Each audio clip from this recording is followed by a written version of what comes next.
begin with that breaking news from Vatican City, where history was made as the first American ever has been elected to lead the Catholic Church. And he has ties to Michigan. Welcome to 7 News Detroit at 6. I'm Mike Duffy. And I'm Whitney Burney. Thank you so much for being here. White smoke pouring from the Sistine Chapel chimney, signifying the historic event. Then Cardinal Robert Prevost addressed the crowd at the Vatican for the very first time in choosing the name Pope Leo XIV. So here's what we know about the first American Pope. The 69-year-old is from Chicago. He got a bachelor's degree from Villanova University. He also once attended and graduated from a seminary school in West Michigan. Our team coverage spans from Michigan to Rome tonight. But we begin with Sarah Michaels, who's standing by with reactions from Metro Detroiters who witnessed the historic event. The lines were around the block. St. Clair Shores residents Gerarda Tobin and Brian Joseph were right there.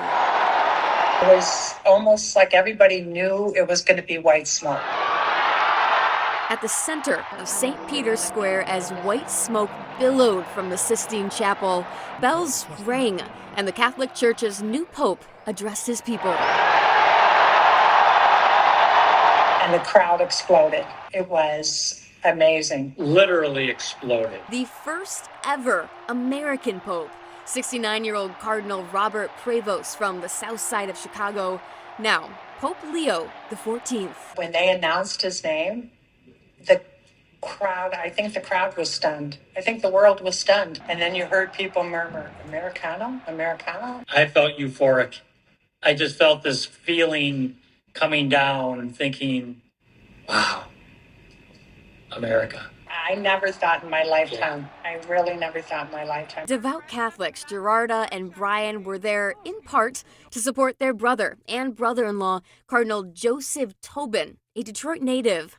They tell me the experience opened their eyes to the worldwide reach of the Catholic Church. People of all ages, of all demographics, were just joyful and cheering. And when they announced his name, they were cheering Leo. We were part of a historic moment. It's definitely a historic moment. And we're just so grateful we were able to be a part of it, a very small part of it. And I did ask Gerarda and Brian if they'll be able to connect with Cardinal Tobin before they leave Rome and come back here to Michigan.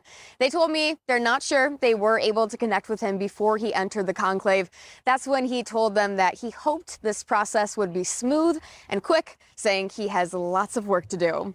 Sarah Michaels, 7 News Detroit. Thank you so much, Sarah. Now our